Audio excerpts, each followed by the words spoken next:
You're watching Open Agenda. So good evening, everyone. I'm State Delegate Tom Hutchinson. Myself, State Delegate Chris Adams, and I represent you in the House of Delegates over here on the west side. Senator Johnny Mounts, District 37, is here tonight as well. We also have Senator Mary Beth Carosa from the other side of Wicomico County as well here tonight. We have Delegate Barry Beecham from District 38C here tonight. From the county side, we have Wicomico Council President John Cannon here.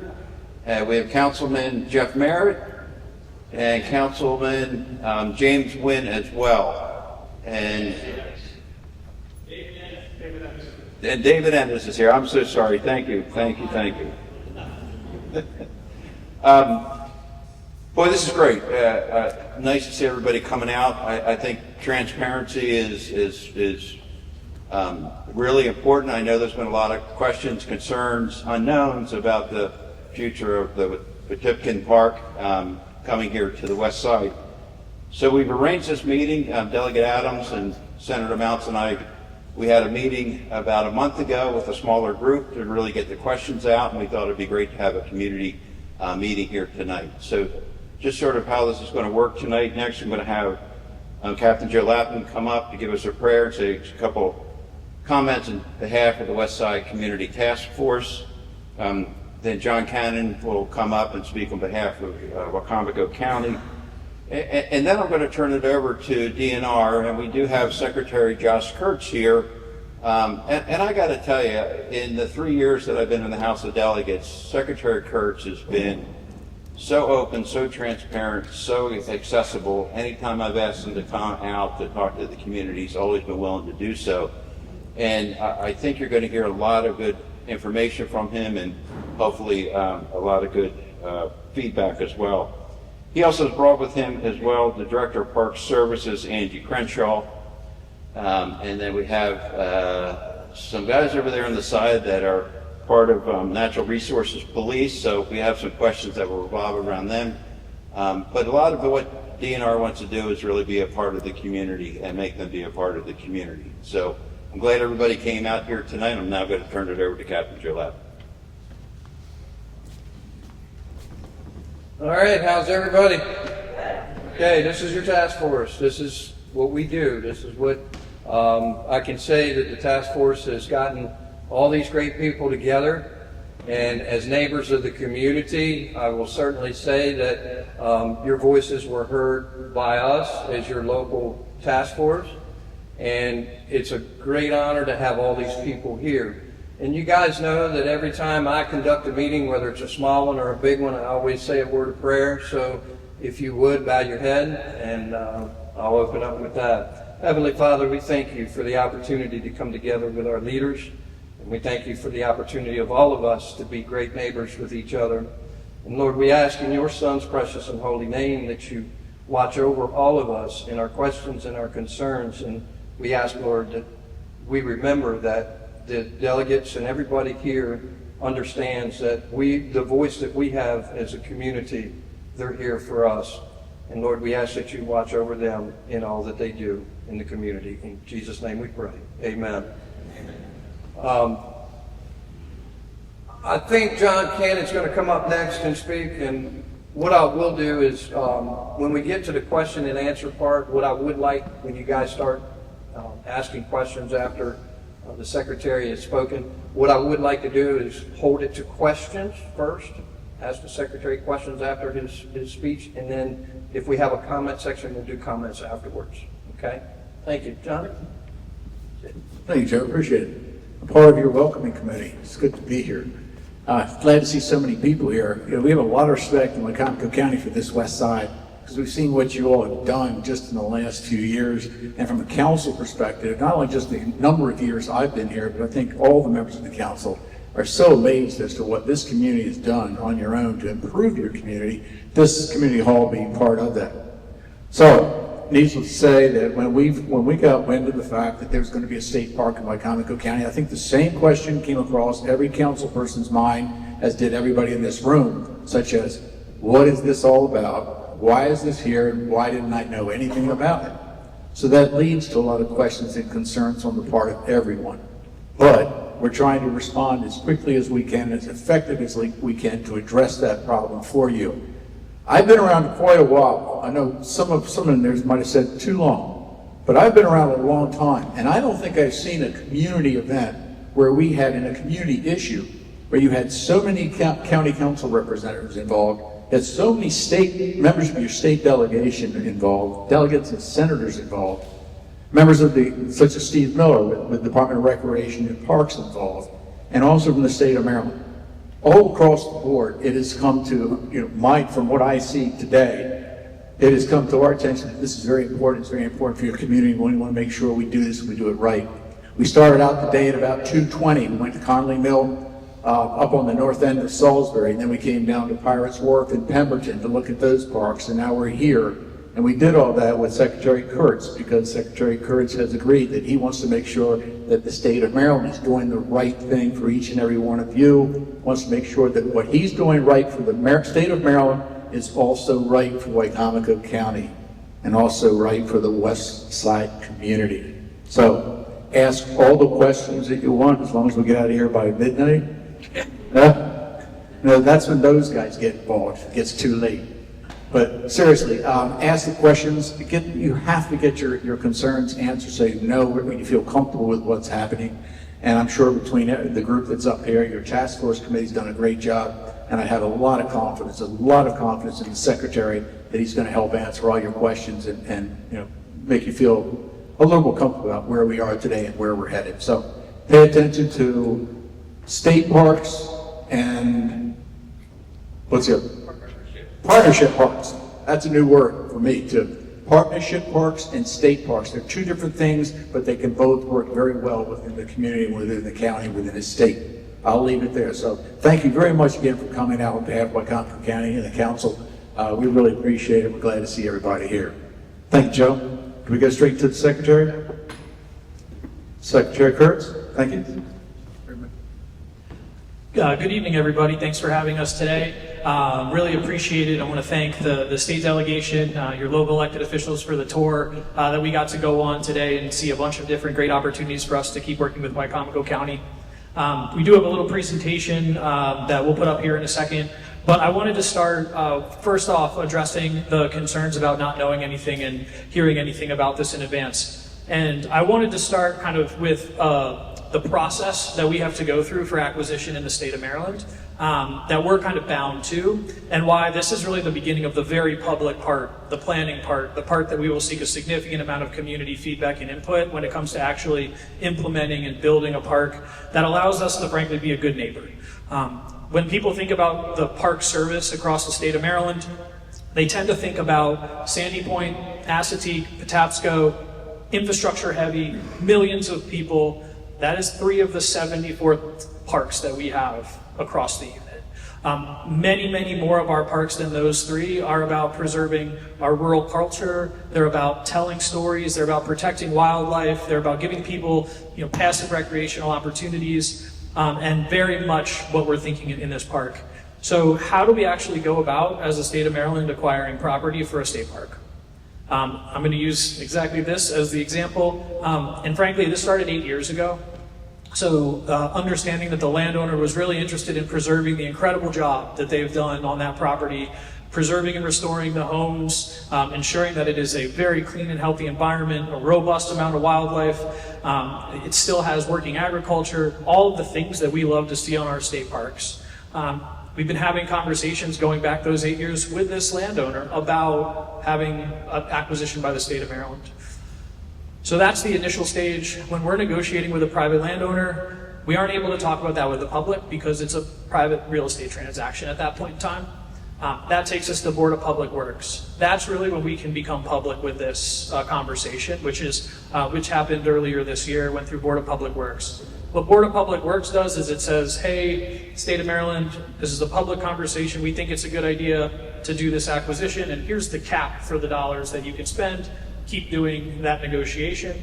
And frankly, that brings us to today. We're still having those active negotiations with the landowner. And then we will, if we're able to purchase the land, we'll then move into that detailed conversation continuing to have meetings just like this as we put a plan together for the potential park. So we can actually go back, Lydia. So conceptually, what are we looking at here?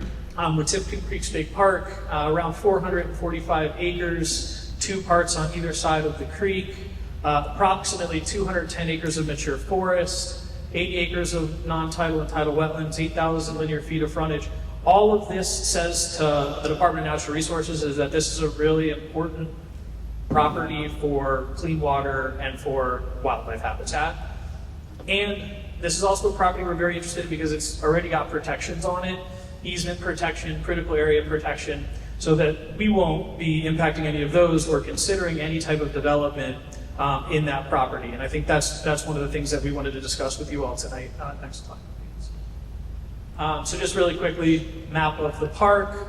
As you can see here, as you can see there, and then here is just another one with kind of existing land uses. So this is showing you where there's buildings, this is showing you where there's agricultural areas, forested areas, and marsh areas, as well as some of the incredible restoration and preservation work they've done on the property and the facilities there. Next slide, please. I kind of covered this one. We can go to the next one. Biggest takeaway from that slide is this is the beginning of a robust amount of conversation, and which is part of the reason we wanted to have many of our folks here who work locally. We have Angie Crenshaw, who's the Parks Director, but I know many people have interacted with Dana Patera, who's our Eastern Region Manager, and then eventually this will have a Park Manager, who many of the folks will get to know. And really the reason we want you all to know these people by name, we want you to see them in their communities, is because if you have any issues, you have any concerns, you want us to do something different, you can always reach out to them. If you don't hear from them, you can give me a call. And I think one of the things that we kind of joke about when we get new parks and new facilities is if somebody else buys that land and you have an issue with what they're doing, you guys kind of have to figure it out yourself. Well, you can call any of the elected officials in this room, and I guarantee you I will hear from them, and we'll make sure that we have fix any issues. So we have a high-level conceptual idea for this park that we wanted to share with you tonight, and really it's about passive recreation. This is not a park where we have intentions to do infrastructure development. This is a park where we are envisioning minimal kind of trail usage, walking, bird watching, those type of opportunities. We would also be making sure we're staying on top of any concerns for deer. We have archery programs on many of our properties, even in areas that are suburban and urban, so we can ensure that we're managing deer populations so they're not negatively impacting the surrounding landowners. If we have a lot of concerns around that from landowners, we can actually very heavily restrict how we're doing those hunting programs. So that is something that we would build out in conversation, specifically with the neighbors, to ensure that there's safe and robust opportunities on that property. Really the big goal here is preserving and educating visitors about the history of this land, about the history of this part of the state, the agricultural legacy that is here in Wicomico County and in the state of Maryland. We see this as an opportunity to potentially bring school children out to get a feel for it and to see it, understanding that the existing roadways and things are not conducive to bringing a lot of people. That's a good thing. We're not trying to build a very large park where we're driving thousands of visitors a year. What we are trying to do is create an incredible experience for the folks that come down here and want to go on the property. Next slide, please. An important piece on that last slide. Traffic is always a big concern whenever we develop a park. And so what we do in order to ensure that we're not exacerbating any traffic issues or damaging any roads is we work with either the local Department of Transportation or the State Highways Association, whoever owns or has jurisdiction over that road. We do a traffic impact study to ensure that we're not going to cause any long-term issues. If we are concerned about that, we can actually work with them to make sure that we're not causing any of those impacts and actually either changing traffic patterns in terms of thinking about number of parking spots. And important to know, parking spots for us is really visitorship. So that's kind of how we control the number of people that come on our state lands. Once we fill all the parking spots, the park is then closed for the remainder of the day.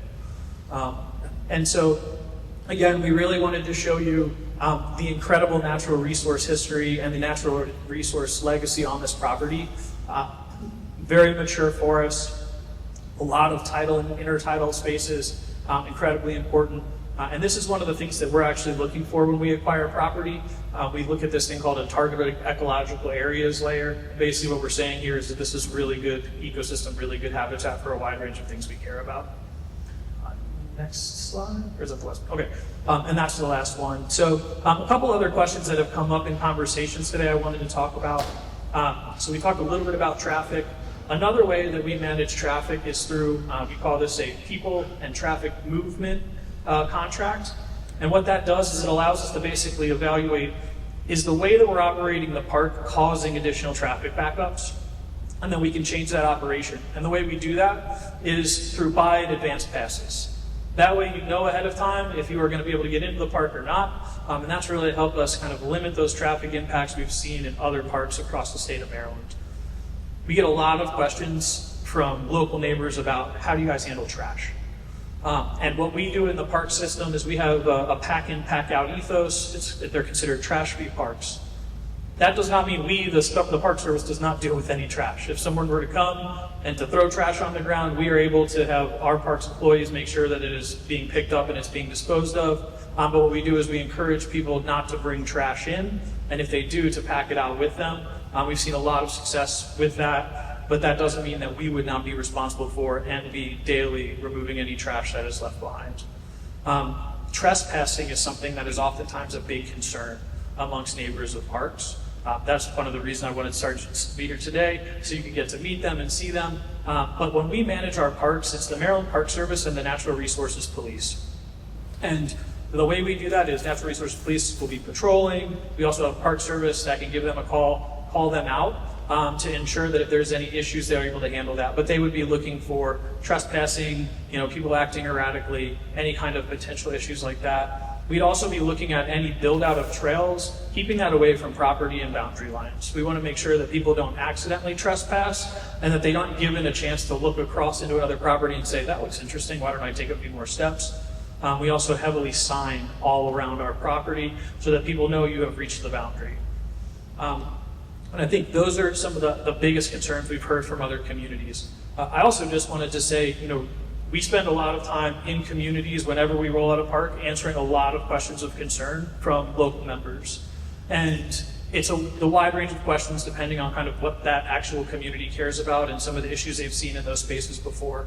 But one thing that is actually great about having a state park is if you're concerned about things like poaching, other issues that we've seen in other spaces, is more eyes and more people tends to mean less of those issues because they can report them.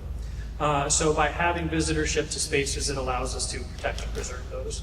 When we look at this park, I think what we're really thinking about in this potential park, I should say, again, is really low impact. We're not looking to build a big visitor center. We're not looking to build a big paved parking lot. This would be minimal parking, but enough for people to be able to really enjoy the area and participate in a wide range of low impact passive recreational opportunities, potentially an archery hunting this opportunity as well to manage the deer. But again, those are the kind of things that we would want to have conversations with the neighbors about and decide if they would actually be appropriate. So I'm happy to answer any questions. That's just very high level. And also, this is just going to be the first of many conversations. If we are to acquire the property, that would kick off a much more detailed set of conversations with our parks planning team. And that would be really building out the entire management plan for this potential park. That would be several meetings, several opportunities, and I think we would work really closely with the task force to coordinate and convene those to ensure that we are being good neighbors. At the end of the day, that's what our job is. It's be good neighbors, to provide safe opportunities for people to experience the incredible natural resources and the cultural resources that we have here in Maryland. And that is conceptually what we're thinking for this potential park here at Wetipquin. And I think the delegate has a microphone for folks with questions. And I'll actually start out with the first question we brought up earlier. When you look at that map up there, you see the creek there, the property up to the top part of the park. What will happen on the other side of the creek? Yeah, I think really, actually, this is the perfect slide for this. What you see on the bottom side is really intact and impactful habitat. It also was, our understanding from the landowner, was owned to protect the view looking down onto the manor. So we would be keeping that to kind of as that, exactly as it is, not looking for any build out on that side of the creek to protect that view, which was the original intent. And also because it's an incredible opportunity for habitat and for the species that we care about. So that would be, if we're looking at them as two spaces, the this side of the creek would really be where we would be looking to have visitorship. Thank you. Will there be any deed restrictions so that future administrations down the road might change that we don't want this to be a community, we want it to be something? The deed restrictions. Yes, and the great thing about this is we have Maryland Environmental Trust deed restriction. We have the critical areas issue. So there's several protections in place on this property that would keep anybody from frankly being able to do that development, regardless of who's making decisions for the Park Service.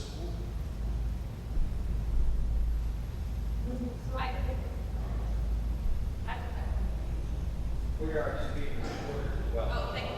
Okay. I understand there's numerous buildings on the property. How are you going to generate the income to maintain those buildings, especially sport? Yeah, so a great thing about the way that we operate our parks is that we have a shared operating budget across the entire Park Service. And so I touched on earlier kind of those 3 parks where we're seeing 10 million visitors. A lot of our revenue is being generated out of those major parks to be able to then be spread around and do the operating budget. The other thing, we have active ag on this property. We also do agricultural leases where we have existing agriculture. That's another revenue source that we have as a department. We put that back into our operating funds. That would not necessarily just be for this park, but it's around 16,000 acres that are actively leased. We do rentals, a bunch of different things that generate revenue for us across the state. So this park would not have to be responsible for generating its own revenue for operating. That would be shared across the operating budget and really the revenues that we generate all across the system. I'm concerned about the fact that farmers who are already farming have been told that they have a date that they have to have their crops out and to be able to sign up for the lottery to be able to farm the next year. And that sounds like somebody already owns it. Yeah, I'll follow up on that because we haven't made any decisions about the way that we would lease that land. It's not a lottery. It would actually be on site there where people can come and bid for the particular parcels. Since we don't own it, we have not made any decisions about that, but we can follow up with the landowner. That would not have been a decision that we made or pushed out. Was the property donated to the state or did the state? So we were given authority by BPW to acquire it up to $3.3 million. We're still negotiating whether it's a sale. Obviously the landlord would have the option to donate as well. Where does the state get the money? The money comes from Program Open Space, which is a real estate transfer tax revolving fund that we manage. It's how we do all of the land acquisitions for the Department of Natural Resources. It also goes to our local parks. So Steve and his team manage the local side of that. It's allocated to all of the counties. So that's where the funding would come from, Program Open Space. One of the map that you mentioned, people, Here's your mic. there are going to be people staying on that farm. Are you going to utilize what you have now to person breakaway to the code to the harbors? Will there be new staff there to stay there? So if we were required, yeah, we would have a Park Service staff that would be managing that property. I'm not sure if we haven't made any decisions yet about if we would have somebody living on site, but we would not be doing kind of camping or overnight for the public unless we would have somebody living on site there. So it would be open dusk to dawn. Any of the facilities that we have, if we were going to allow people to stay overnight, we would have somebody from the Park Service who would be staying overnight as well. Okay, one other thing. Did I hear you mention deer? Yes, ma'am. Okay. We want to make sure that they're not going out there hunting deer. Okay.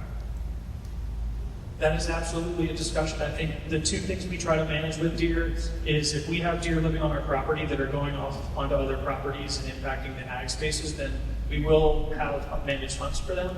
But if hunting is something that the community does not want to see on this property, we're open to that conversation. And any hunting, if there is any, would be archery for the safety reasons.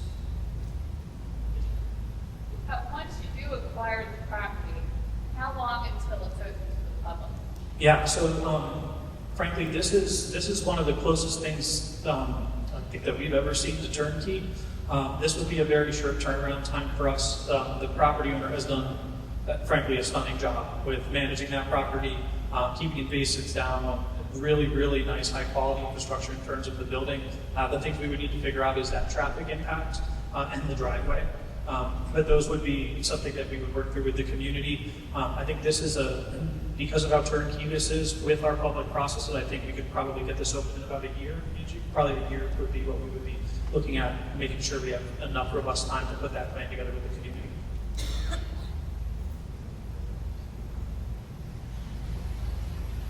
So with regards to the hunting on the south side of Circle Creek, will that be a lottery? So I don't know if we would hunt the south side. I think we'll need to figure that out. But the way that we do our managed hunts is we basically set a number, and we would say there are 6 permits available, and then it would be a lottery from there.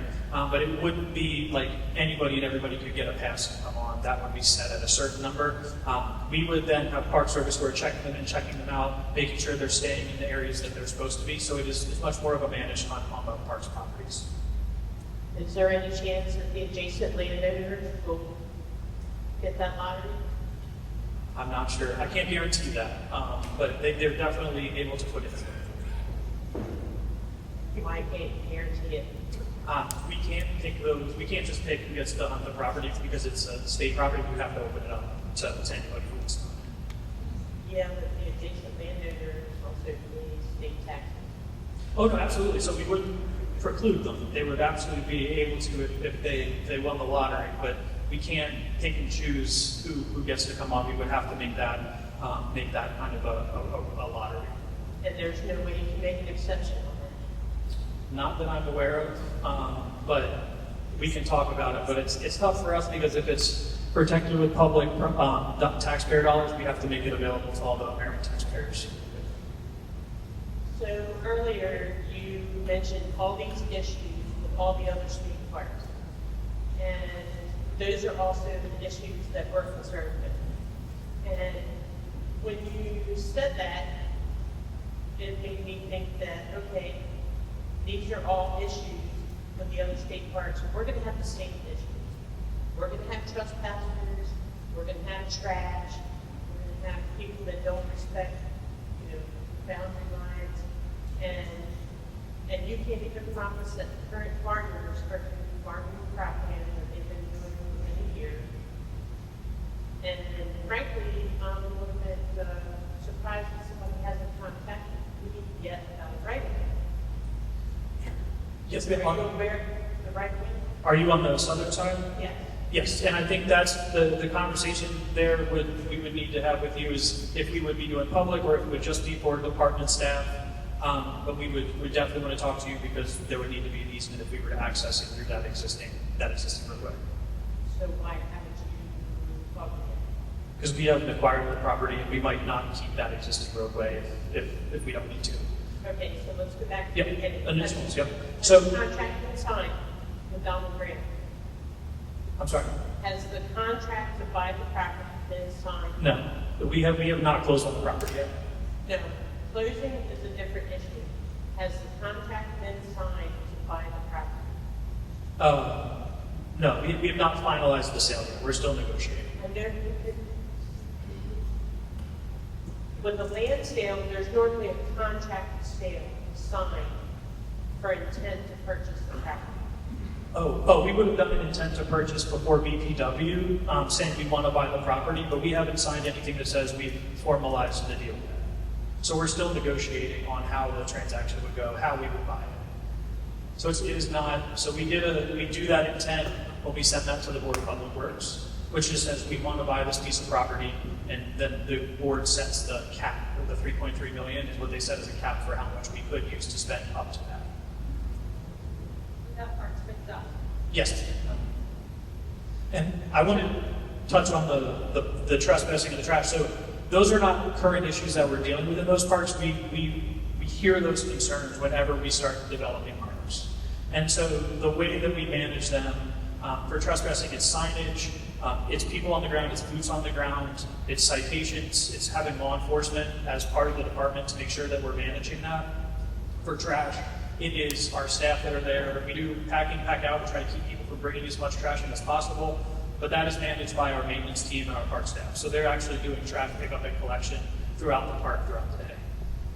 So you realize that during hunting season, it's a horror story down there, that there's people being dropped off on properties, picked up after they're done hunting, and it's already a problem with trespassing. So you know, signs don't mean squat to me. People just go on by them, say they didn't see them. I don't care to have to patrol my property for trespassing. I don't care to have someone come up to my property, to my house, and say, hey, I lost a deer or whatever on your property, and I go look for it. I don't care to have any of that in the future. Yes, ma'am, totally understand. And yeah, and that is our responsibility, right? If there is a managed hunt, one, that would be check in, check out. So it couldn't just be people dropping off, walking into the property. They would come into a central station, and we have specific protocol if they have a wounded deer and it were to go onto another property. If that is a big concern, we can also not have a managed hunt on the property. We would just have to balance that with the deer damage for the surrounding landowners. But that concern about trespass is something that we would manage on our facility, on our side. And so if you saw somebody, you know, the park manager's phone number, you wouldn't have to address or deal with them. You can give us a call, and we have natural resources police or park staff who would be able to actually deal with the trespasser for you. So it would be our issue to deal with. But I'm still gonna have to chase them around, find out who it is. You guys aren't gonna get there within the time that they're gonna run off. So it's gonna be, you know, it's gonna be a huge inconvenience for the adjacent landowners to have to patrol this to begin with. Yeah, I very much hear that concern. I think what I would say to that is we're managing this in a multitude of other spaces and have figured out ways to ensure that we're not having rampant trespassing. And I think what we could do in the future is also bring in more of our park staff who have talked through how we've done that differently in each of our parks. And that would be part of it, the kind of overall strategy build out. What is going to be the most effective way for you all, maybe it's not communicating with us, but for us to then manage that and where you're seeing those concerns, right? Are there certain parts of your property you're seeing people come onto from that area? That would be our responsibility. But if there were hunters on our property, they would have to be checked in and registered with the department. So we would have a very good handle on who's on the property, and we would set boundary lines for them. And if they were to trespass on your property, they wouldn't be able to, you know, there would be, you know, citations, there would be issues. They wouldn't be able to come back and do that because we're trying to make sure that we're managing the property responsibly and it's not having those issues for any of our neighbors. Josh, Thank can you you. talk a little bit about the hunting program? Yeah, actually, yeah, Angie, well, Angie's going to give you a little bit more on the hunting program, and then we'll go to the next question. Howdy, everybody. So just to give you an overview of hunting in Maryland state parks, all the parking occurs on the park. The hunters sign in ahead of time, then they sign in on the sheet. They have to be out an hour after sunset, and so if they're not out, park staff checks them to make sure they're out. So there'll be no one dropping people off on Wetipquin Road or any other neighboring road. They will park on park property, do their hunting, and then they will leave.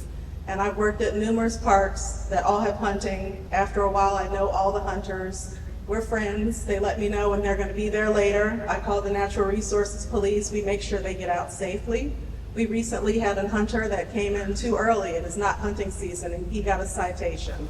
So this is handled very closely by the department. It's a very serious thing.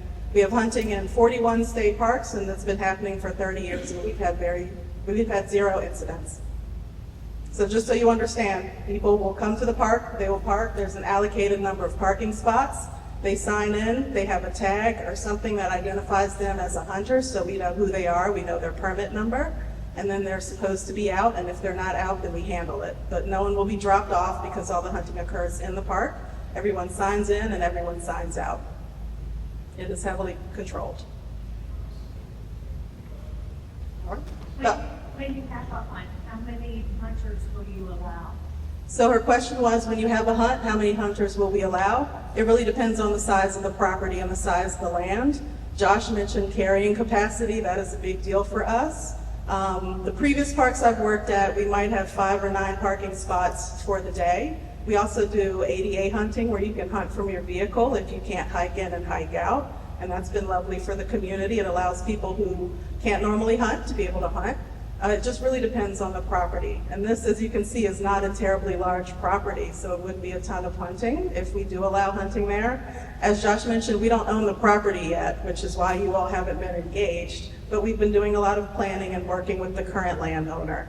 And every time that I visit, there is no invasive species, and some of that is because of their deer control and the agriculture that they have. I hope I answered your question. Yes, thanks. Lovely. Hi, I want to go back to what I own all the property to the west of the main section. All that's my family's farm. So it's over a half-mile property. My house is 300 yards from the property, from their property. But I want to step back a little bit. As the secretary said, we wouldn't get any favoritism over the hunting. I get tax dollars. But how about all the people in here that live in this area? There are going to be a lot of people for it, but I don't know if I'm against it. Why don't we have a say, we are taxpayers, whether there's a park or not? I mean, if we're paying for the park, the citizens, why we have any say whether there's a park or not? It should be a vote. And granted, everybody in West Georgia County probably wants a park. But the people who live here, for the most part, I'm pretty sure don't want a park. There's plenty of parks in this county that aren't being used now. Do you want to address that? And can you go to the final slide, Vivian? Yeah, no, I think that's, so the way that we look at this, and the way that we are required by law to do it, is to first look at those target ecological areas. And I understand that it's tough because we can't go out and do any of this engagement beforehand, right? We're put in the situation where it's evaluate a bunch of criterias, have a willing landowner, and then start to move forward. And so we end up in situations where people say, well, how do we not have a say? This is when everybody gets as much of a say as we can give, right? It's how does this park get managed? What happens there? How do we make sure that you're not feeling any impacts from the park? But unfortunately, that's just the situation that we're with under in terms of how we can do the acquisition.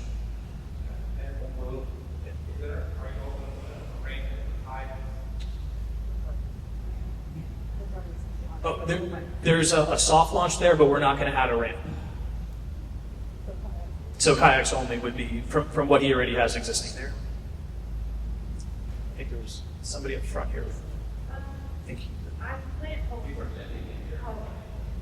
glad to hear that you went and saw other places in the county, including Pemberton Historical Park. And I need to, okay. I'm very interested in Pemberton Hall and the connection that we have with Long Hill. So when Long Hill is opened up to the tourist, I would hope that there would be some cooperation or collaboration with Pemberton Hall, because Isaac Handy, who built Pemberton Hall in 1741, and I won't go into the whole rigmarole, married Anne DeShield, and her grandfather built Long Hill. So the DeShields and the Handys, through many generations, intermarried. And so the people who are interested in Pemberton Hall are definitely interested in Long Hill. And unfortunately, Long Hill has been, since I've been here many years, has been owned by someone who was not really opening it up to the public to show people what was there. So I'm just hoping when the state does acquire that and they open it up as a tourist attraction, that there is some input on the impact they will have with not only Pemberton Hall, but Pemberton Historical Park as well. Yeah, and I think just very high level, we were at Pemberton today and having a conversation about how we could work together in a partnership forum in that programming space, right? Telling those stories, I think, is really important and how they connect. But I'll let Angie talk a little bit more about the way that we interpret history on the property. Thank you. That's a great question. We actually have some DeShields in the Park Service who are descendants of that family. They haven't been to the property either, but they have a lot of the family history that they're going to help us connect the dots on. The current owner bought this property as a place of retreat for his family, which is why he didn't open it up to the general public. But now he's interested in sharing that. His wife put a lot of time and effort into the main house, furnishing the main house, and she's a very well-respected painter. So whenever I speak to him, he wants me to bring people out for painting. He wants to share it with school kids. It will be mainly the interpretation of the history of the property and the Delmarva Peninsula. So that's very important to us. And it's very important to him, which is why he wants to sell it to the state so that it will be shared by other people. Yeah, very good question.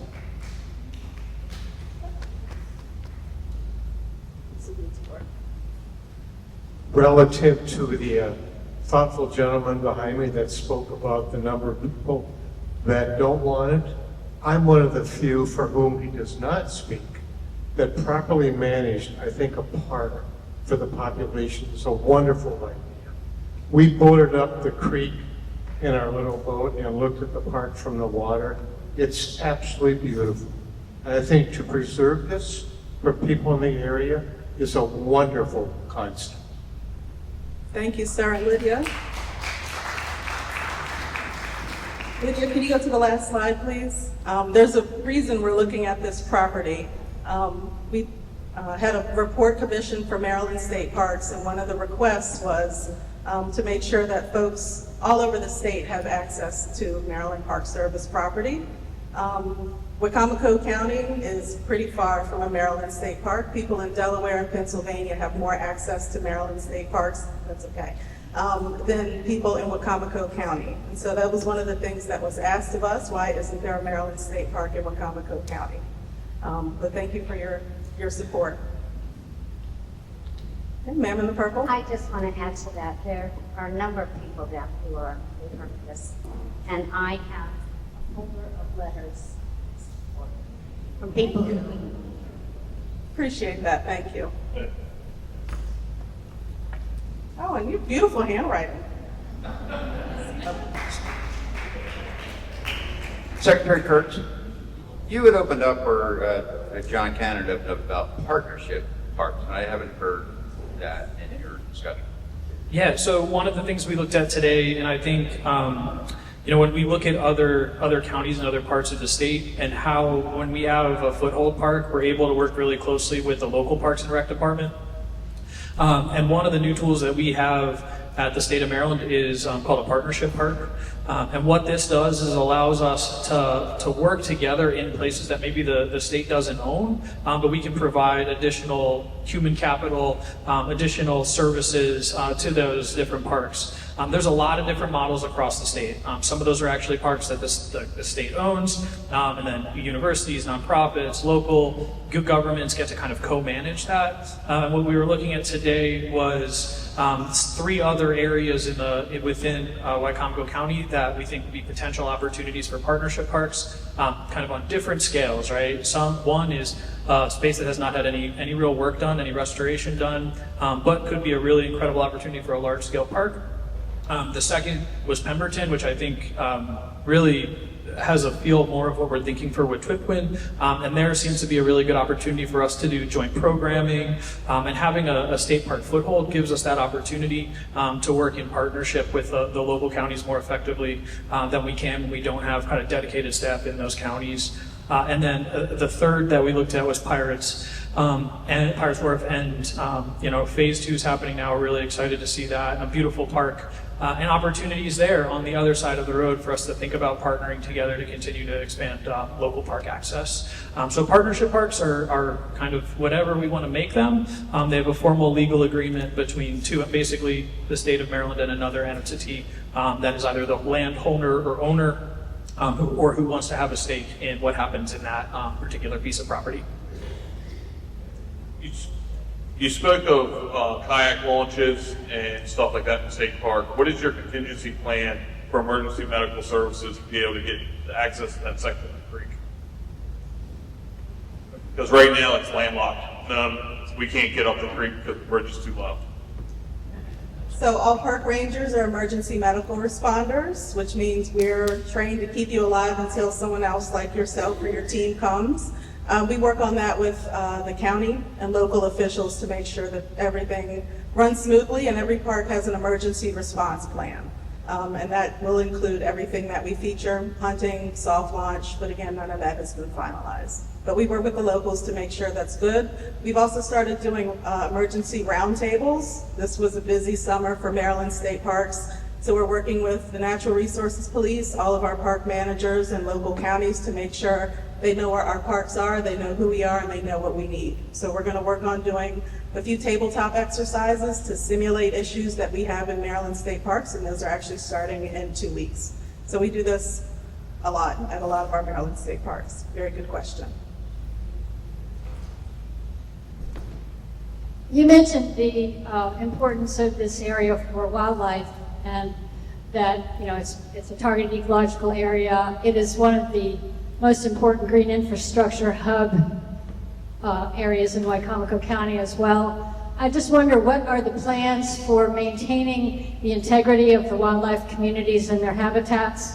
And are you going to take exceptional measures to make sure that this exceptionally important wildlife area is not impacted negatively? Thank you. Easy answer is yes. And that's the point of purchasing it and working with the current owner. They have somebody that is the current groundskeeper, and we're going to work with our maintenance team to meet with them and to discuss what they do and what's been working. As I mentioned, I've been there a few times. I've never seen an invasive species. I've never seen deer scat. I've never seen anything else there. So what they're doing is working, so we're going to continue to work with them to make sure that works when and if we purchase this property. Gentleman, here's the mic. Justin. Okay, when and if you do purchase it, will there also be a handicap accessible fishing pier on the location? I do appreciate the fact that recently by the Wetipquin Bridge, they put a little fishing pier there. Probably a 10-year-old cast their line, hit the bridge. Years ago when I was on the advisory committee down here with Patty and several more, when we had Hurricane Sandy, I think it was, one of them came through here and tore up the Bible Wharf. I suggested back then, got money from DNR to build a new pier to replace the one that was tore up. Why not make it a T so that you can get more than 4 people out there? Till today, that still hasn't happened. Recently, I inquired about Cove Road. I've been told that that's been put on hold. Being with disability, I can't go on a boat anymore. I have family members that are in spinal bifida with wheelchair now. They can't go out on the jetties. So hunting is great, and I understand the concerns about the property owners adjacent to it and all that. I feel for you, but you know, there's worse things that could actually come to that piece of property. Well, other things that could come if the right money hits the table. Unfortunately, that's going to happen. And then maybe that's why they didn't build the T on it in the Bible Wharf. I don't know. And I'm not going to ramble on about it, but hunting is great. I still try to fish when I can. But when I pull up the Bible Wharf and there's already 4 people out there, I turn around. I went down here to Wetipquin Bridge. There was a couple of people crabbing. My son and I, we did cast our lines, so I was like, okay, but you can't throw it hard, son, because you're gonna hit the old piers on the other side, or the bridge. So that's my concern on that. I hear your concern and thank you for the question. I can't speak to the other wharfs, but accessibility and ADA compliance is one of our priorities for this property. I mentioned a soft launch, and that's for canoes and kayaks only. So making sure that that's ADA is something that we can look into, but since we don't own the property quite yet, we're not quite there. And so I do the posted from down here, but I do the posted to what's now known as Pirates Wharf. I'm still waiting on the pier there too. Did you hear that, everybody? He's waiting on a pier at Pirates Wharf. Steve knows. Steve's working on it. Gentlemen, yeah? I have one question. When we leave here tonight, how will we get ongoing information about the status of the system And will there be some way that we can see from the state's IT grouping of the progress and future information? Will it come from you, or will it also come from other sources? Yeah, so what we'll do moving forward is, and I think maybe put Joe on the spot here, but I'd love to be able to just work directly through Joe, get information out to you all, timeline, as we move into the next phase. If we're going to close all of that stuff, we'll send all of that to Joe. As soon as we acquire, we'll start a website, and that website will have all the information that we have current about the park, upcoming planning process, public meetings, all of those things. We'll also be sharing that with the local and state elected officials to ensure that everybody's in the loop.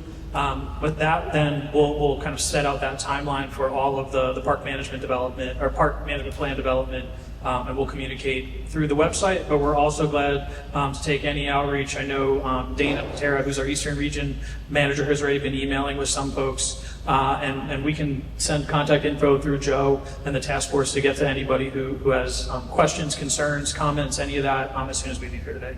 Will this be the official name of the park then to look for? That is, yeah, what we would name the park. Yeah, we tend to name our parks the water bodies that we have them off of.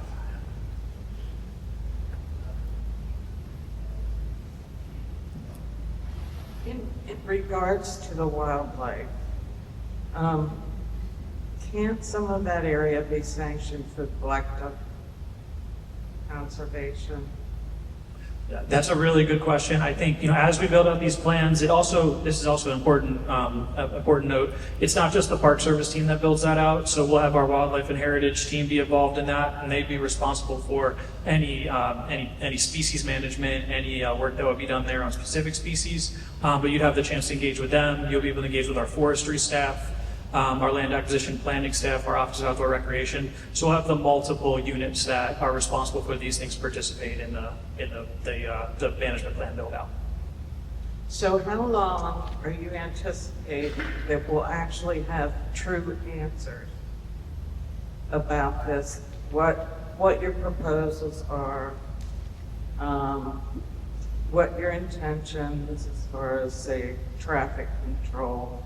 I mean, I feel like you're shooting outside ideas, and that's great. Well, how long before we know that a contract's been signed and this is a definite go? Yep. And if so, what exactly you're proposing? Yeah, so we'll share all the high-level conceptual pieces, everything in this PowerPoint we can share through Joe. And then we'll keep you posted on the timeline. I'm just, at this point, we don't know if and when we would close with the landowner. We'll let you know immediately once we have that understanding.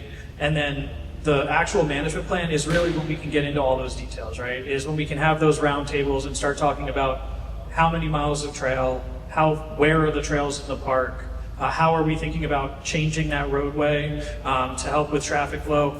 Once we would bring our planning team in for all of that, but we don't start that detail process until we actually purchase the property. Do you have an estimate of time? January is what we're hoping for, but this, the process of closing can fluctuate.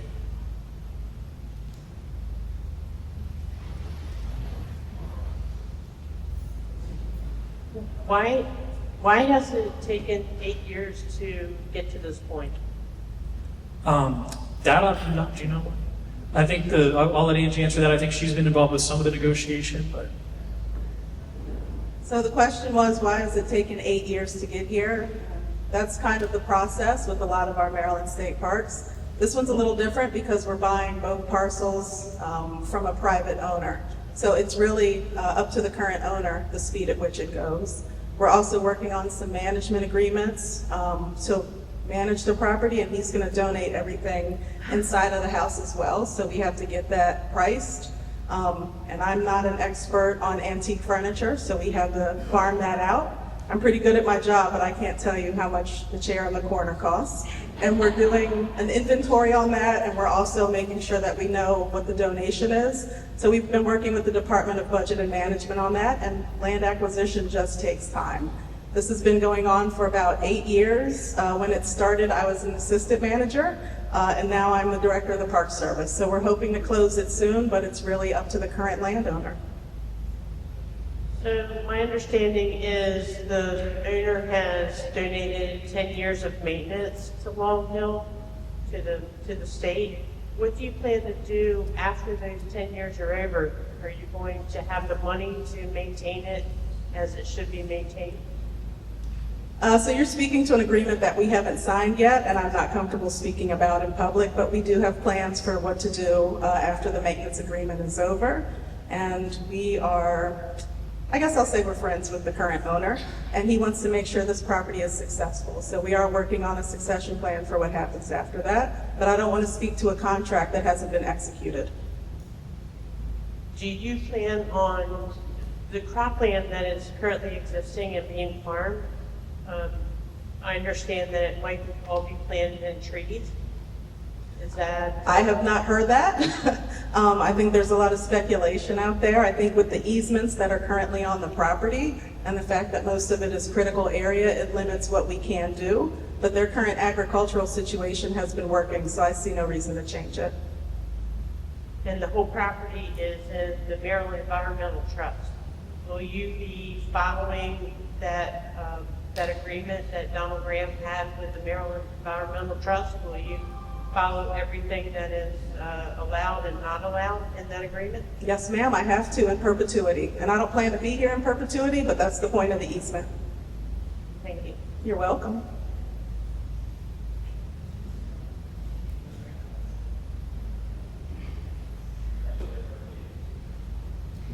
Delegate Chris Adams, and Secretary, thank you very much for being on Wetipquin County on the west side, participating in this. And, we all appreciate your attendance here tonight with your team.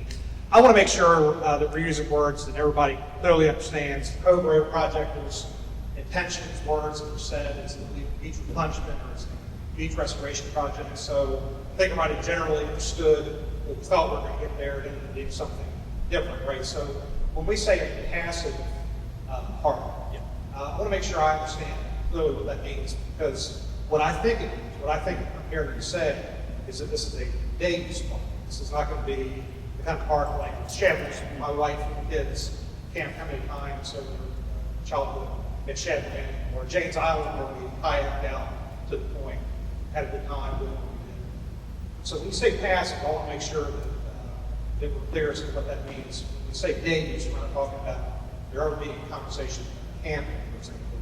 Yeah, so exactly. When we say passive, what do we mean by that? It means day use, exactly right. It means we're not putting down, concrete trails. We're not building off-road vehicle trails. This is walking, sitting, enjoying nature, going into the buildings, learning. But it's not when we think intensive use for us, that's concrete boat ramp. That's really trails for things with motors, etc. So yes, this would be dusk to dawn, some hiking trails, ability to access the water through the soft launch, and the ability to go through the property and see all of the buildings and the historical pieces that the landowner is potentially donating to the state. Right. So I think that's a very important commitment that we maintain throughout this whole process. Because I think most people here, whether they're for it or against it, generally understand, having the state park can be a better neighbor than perhaps other options. So I think if we can bridge that gap and have trust, it matters. Just one other thing I'll say, early on, like February, March, I actually came down and visited one of the properties. And what's a little bit unique about this Wetipquin State Park is that it's not like a rectangle. It's not a square piece of property where lines of demarcation can be easily understood either by hunters or visitors. So what's happening, I think you're hearing some frustration and concerns that relate to the idea that the adjacent landowners don't think that people who come to enjoy the park are going to understand where that line is between where they can and they can't be. So I imagine at some future point, should this go forward, you're going to have to reconcile that in a meaningful way that relates to the other comment that I'll make is that it's a creek that runs through it. So folks that like using kayaks, etc., can also be having a good time. Sometimes having a good time means get out of your kayak after your kayak a distance, we say the property owners are going to have some distaste for that, because that can easily lead to that same problem, which is people who are using the spillway for the kayak also will know where the property line starts and ends, so you're going to have some trespassing issues. I bring that up to you because I think these are going to be more difficult conversations to have if in fact this project's moving forward. Again, thank you very much for being here. We appreciate everybody.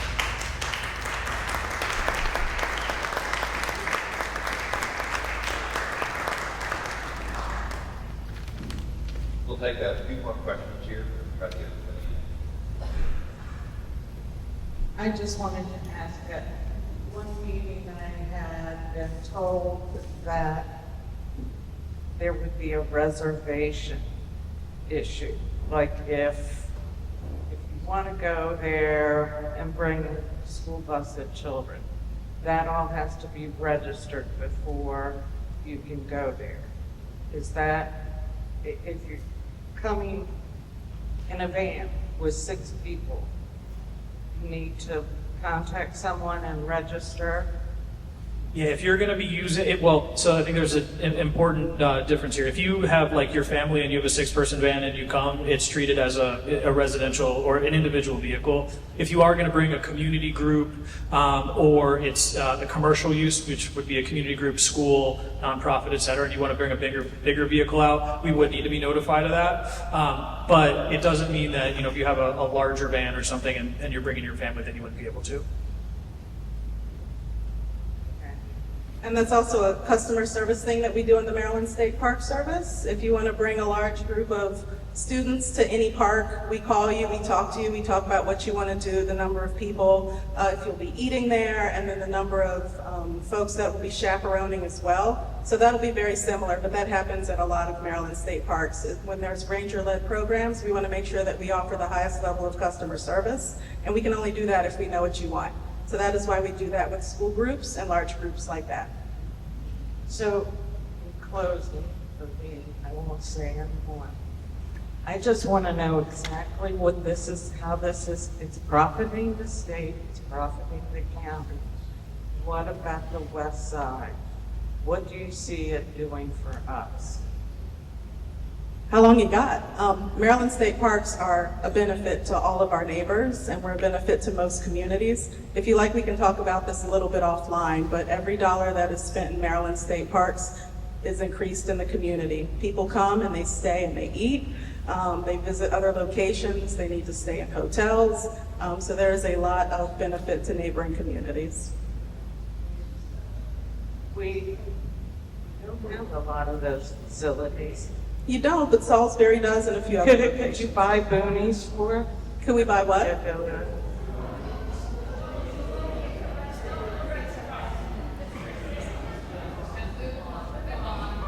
We'll take a collection and open up boonies and get them back up. Oh. Are there any other questions? I got a question. One of the questions would be for the state and the county. One of the things that I had heard frequently in numerous meetings was the roads, widening the roads for, say, school buses and things like that. Is that something that the county, that you would work with, say, the county council and the executive, and how can we guarantee road safety? Yeah, so road safety is a really important part of that, and that is that would be a conversation with us, with the County Department of Transportation and State Highways. So we would actually look at the route that the schools, local schools would be taking if they were going to come here, and then also ensuring that the entrance is safe for a school bus to go down. The other thing we would look at too, if there needs to be road improvements, and that's not something that could happen right away, we can also do phases with parks. So it could be open to the public, and then work together on a plan for if there needs to be widening or changes to the roads to do that. The other thing we can also look at, and we do this in some of our more remote parks, is we'll work with nonprofits, community groups who have vans, and we'll actually help them find transportation vehicles that fit within the existing infrastructure. So there's a couple ways we could handle that. Any other questions?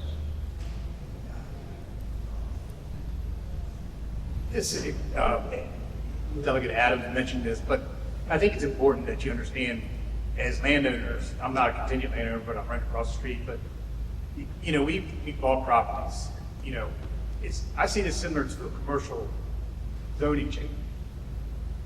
You know, you wouldn't want a Walmart next to your house, increase traffic and so forth.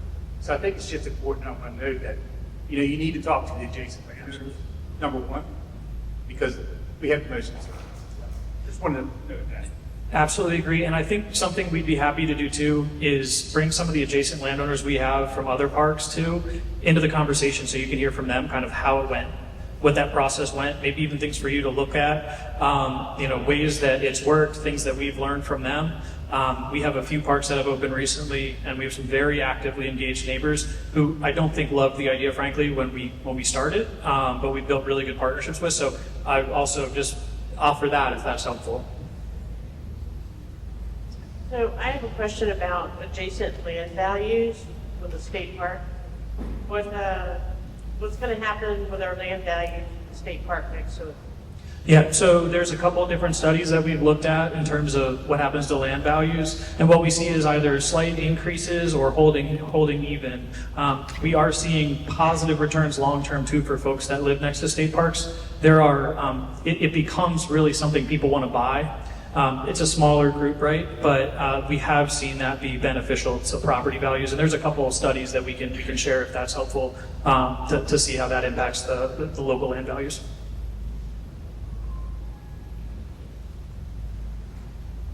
Going once? Whoa. I'm sorry.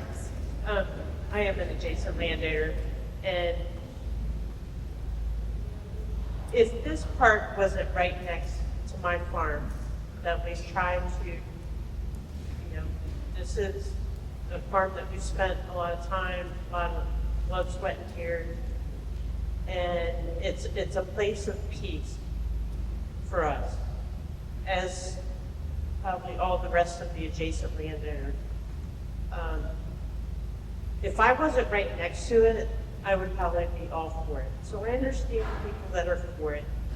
I don't think that, I would find it hard to believe that anybody who lived next to it would be for it. But if you don't live next to it, I'd be all for it. Right? So you know, I love being outside. That's why I love my farm. And you know, it's secluded from houses, from everything. And I don't like sharing my farm. You know, I drive down my lane and it is a huge stress reliever for me. You know, I've got an elder horse that roams the property, and I'm concerned for his life and being shot. But I do understand that a lot of people in this room want the state park. I get it. I would be right there beside you if I wasn't beside the state park. So. I want to commit to you today that we are going to work directly with you and the other landowners. I'm happy to give you my contact information, Angie's contact information. Frankly, you know, we're going to be your neighbor. We want to make sure we want to be the best neighbor that you've ever had. And that means having an open line of communications with us. And frankly, I wish this process ran a little bit differently and we could engage you all earlier on in it. But we are very much committed to being the best possible neighbor. And I very much want to continue this dialogue. I think you and the other landowners are going to know very specifically some of your pinch points, and we want to address those on the front end. While we're going to have these bigger group meetings where we talk about long-term planning and things like that, we'll also want to have direct conversations with you all to make sure that the plan fits within that piece, right? We don't want to take anybody's piece away. I think we want to share what we see as an incredible opportunity for other people to get that same kind of experience with as many people as we can.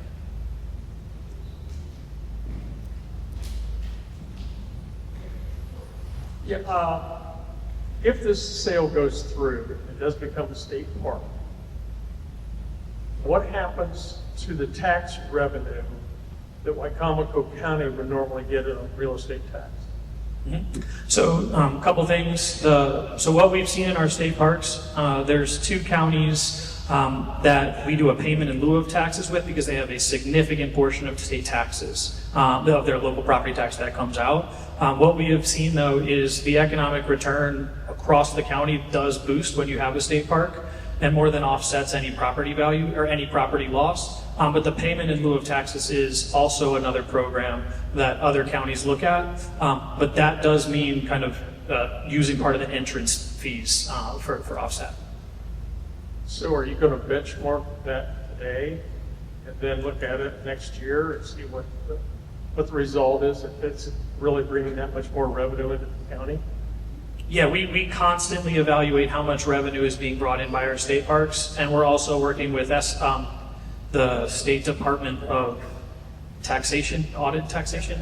Thank you. Yeah, to ensure that we're not seeing any major changes to tax base. Thank you, Delegate Adams.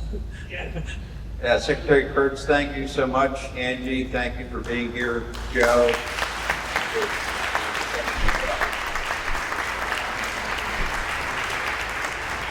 So, I think you all know Delegate Adams. He is the resident delegate here in Wacomico County, but equally, we both represent you. My business partner in the back. I put my cell phone number on the back. I'm always open to have anybody call me directly. Call Delegate Adams. Call John.